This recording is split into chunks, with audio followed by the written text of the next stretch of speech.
Dis Dinsdag 7 Julie, 6:15. Baie welkom by Nuuspot en hier volg vanoggend se nuusbulletin. 4 mense is dood en 8 ander beseer in 'n reuse botsing maandagmiddag op die R555 naby Middelburg in Mpumalanga, waarby 9 voertuie betrokke was. Volgens Moeti Musi, woordvoerder van die provinsiale departement van gemeenskapsveiligheid, het 'n vragmotorbestuurder wat in die rigting van Emalahleni gery het, vermoedelik beheer verloor en teen 'n voertuig gebots. Dit het 'n kettingreaksie veroorsaak waar motors teen mekaar en teen afgevalle staal vasgery het. 5 mense het ernstige beserings opgedoen en 3 is lig beseer en hulle word in hospitale in Middelburg en Emalahleni behandel. Philips Recovery and Towing het aangedui dat die opruiming van die pad lank sal duur weens die omvang van die skade. Ek gesels so 'n bietjie later vanoggend met Lorinda Philips. In die Weskaap herstel 'n 2-jarige seentjie in die hospitaal nadat hy Saterdag aand om 10:10 in Glidersingel, Kensington in sy arm en nek geskiet is. Die skietery het plaasgevind toe sy ma hom deur 'n park gedra het en aanvallers op 'n motorfiets op hulle losgebrand het. 'n Familielid het bevestig dat die koel in sy arm verwyder is, maar dokters vrees verlamming as hulle die koel in sy nek verwyder, aangesien hy tans geen gevoel in sy bene het nie. Raadslid Cheslin Daniels het die gemeenskap aangemoedig om op te hou om bendelede te beskerm, terwyl die polisie 'n saak van poging tot moord ondersoek. Die DA se federale uitvoerende raad gaan beweringe ondersoek dat die skakelmaatskappy Resolve Communications, wat aan Tony Leon behoort, toegang tot ministers aan korporatiewe kliënte soos Elon Musk se Starlink verkoop het. Die beweringe is gemaak deur die voormalige leier John Steenhuisen en Solly Msimanga het ontken dat hy as burgemeester van Tshwane met Leon vergader het, soos deur die Sunday Times berig is, en eis 'n terugtrekking. Leon hou vol alles was wettig, genoem die beweringe van staatskaping oneerlik en ophitsend. Minister Solly Malatsi sê daar is niks fout daarmee om met belanghebbendes soos Starlink te vergader nie. Julius Malema en Fikile Mbalula is gewikkel in 'n felle aanlyn woordestryd oor onwettige immigrasie. Mbalula het beweer die EFF het 'n opportunistiese u-draai gemaak nadat hulle voorheen restaurante besoek het om eienaars te dwing om Suid-Afrikaners in diens te neem. Die EFF-leier het teruggekap met 'n verklaring waarin hulle Mbalula 48 uur gee om sy woorde terug te trek. Hulle hou vol dat hul pan-afrikanistiese beginsels onverzoenbaar is met die intimidasie van buitelanders en dat die ANC bloot probeer om die aandag van hulle eie mislukkings by die grense af te lei. Suid-Afrikaners staar 'n ernstige beester tekort in die gesig weens 'n administratiewe fout in 'n sertifikaat vir invoere uit Argentinië. Die sertifikaat verwys verkeerdelik na skrapie, 'n siekte wat slegs skape affekteer en nie beeste nie. Omdat die dokumentasie wetenskaplik foutief is invoere wat 70% van die mark voorsien stopgesit. Die Vereniging van Vleisinvoerders skat 'n verlies van 1000 ton produkte ter waarde van R100 miljoen hierdie winter as die Departement van Landbou nie die sertifikaat dringend hersien nie. Die polisie se eenheid vir onopgeloste sake het klopjagte op eiendomme in Centurion uitgevoer en 1 persoon in hegtenis geneem in verband met die moord op luitenant-generaal Sindile Mfasi. Mfasi is in Julie 2021 dood en dit is aanvanklik aan COVID-19 toegeskryf. Toksikologiese toetse op sy opgegrawe oorskot het egter gewys hy is met giethars vergiftig. Hy was ten tye van sy dood besig met sensitiewe ondersoeke na die besteding van R1,6 miljard uit die geheime diensrekening vir beskermende toerusting. In Kenhardt in die Boesmanlande is 'n 41-jarige man en 'n 23-jarige vrou in hegtenis geneem na 'n hoë spoed jaagtog. Die polisie het 'n Renault Megane agterna gesit waar tydens die passasier 'n pakkie by die venster uitgegooi het. Die pakkie het 500 gram tik met 'n straatwaarde van R50.000 bevat. Benewens die dwelms is daar ook beslag gelê op die voertuig in 'n bedrag kontant. Dis David Kramer wat gesing het van Bochum en Voetsak, wat daar deur die Boesmanland jaag. AfriForum gaan die inligtingsreguleerder se aansoek om verlof tot appel teenstaan wat die publikasie van matriekuitslae in die media wil verbied.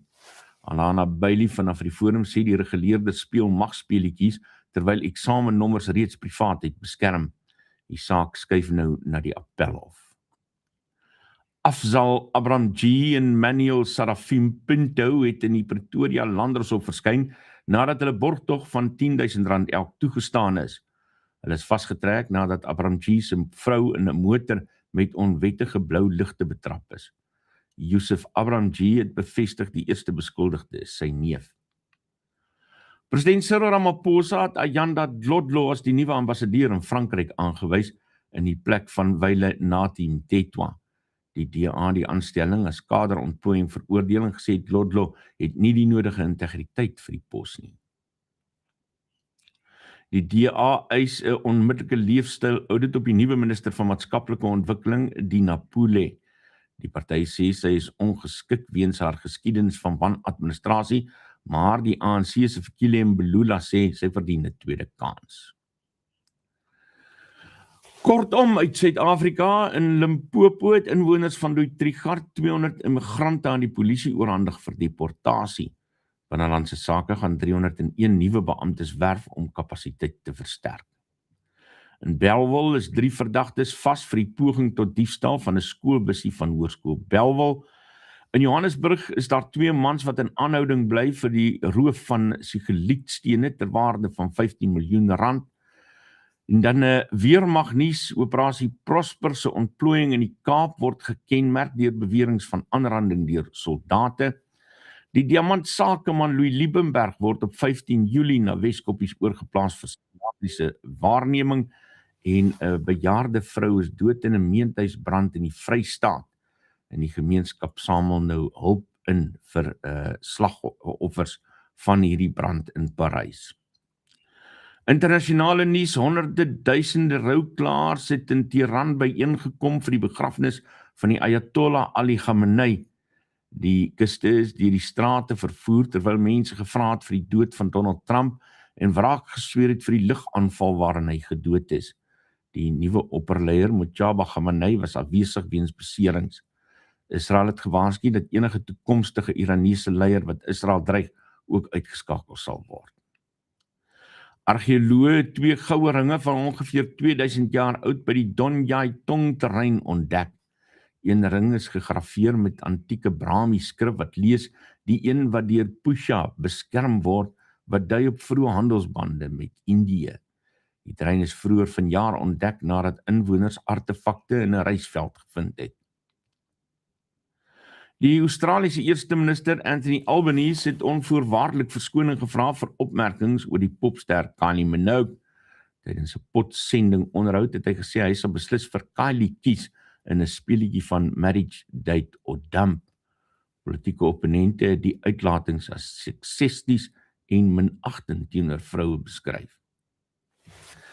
Russiese aanvalle het minstens 22 mense gedood, waarvan 15 in Kiev.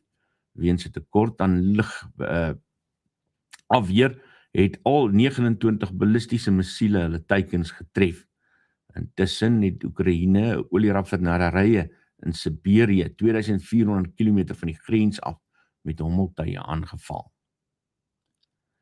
Die Wêreldbeker se integriteit is onderskoot nadat FIFA die skorsing van die Amerikaanse speler Folarin Balogun teruggetrek het na 'n beweerde oproep van Donald Trump aan Gianni Infantino.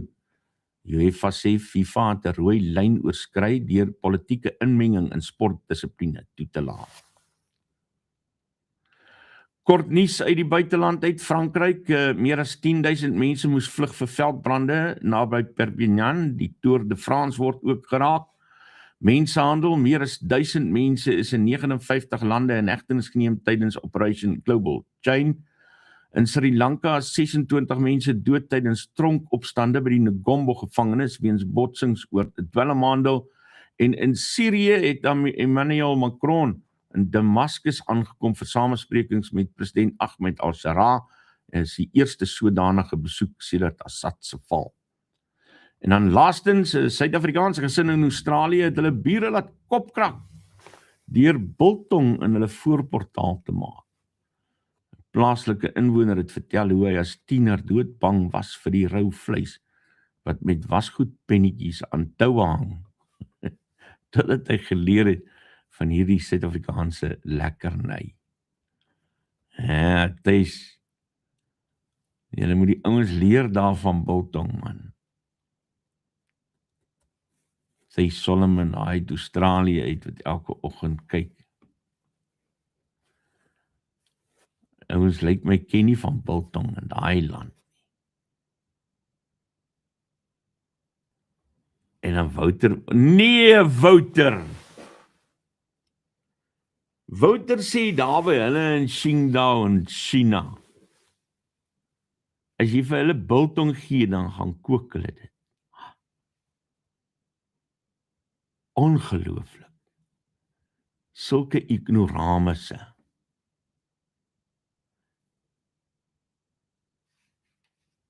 Ek tog hulle eet dan rou vis.